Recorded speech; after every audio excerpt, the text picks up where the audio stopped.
It's easier to fool people than to convince them that they've been fooled.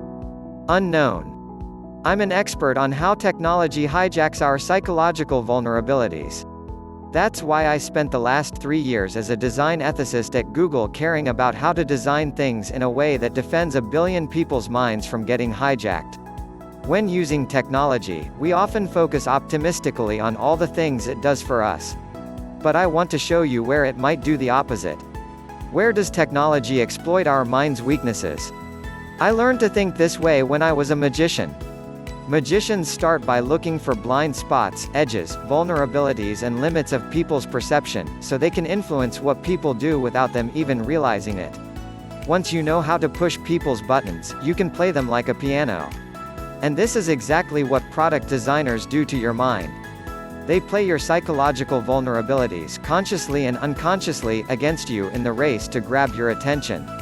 I want to show you how they do it. Western culture is built around ideals of individual choice and freedom. Millions of us fiercely defend our right to make free choices, while we ignore how those choices are manipulated upstream by menus we didn't choose in the first place. This is exactly what magicians do. They give people the illusion of free choice while architecting the menu so that they win, no matter what you choose. I can't emphasize enough how deep this insight is. When people are given a menu of choices, they rarely ask, "What's not on the menu? Why am I being given these options and not others?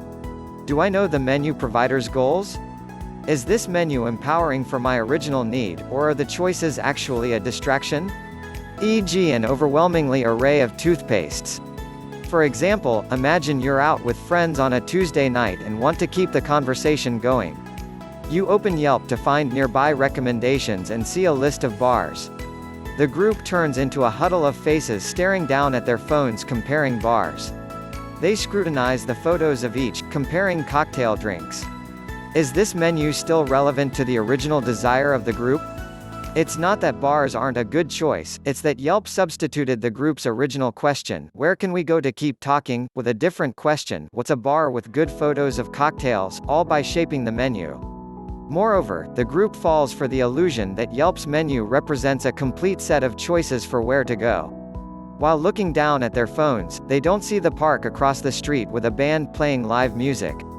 They miss the pop-up gallery on the other side of the street serving crepes and coffee.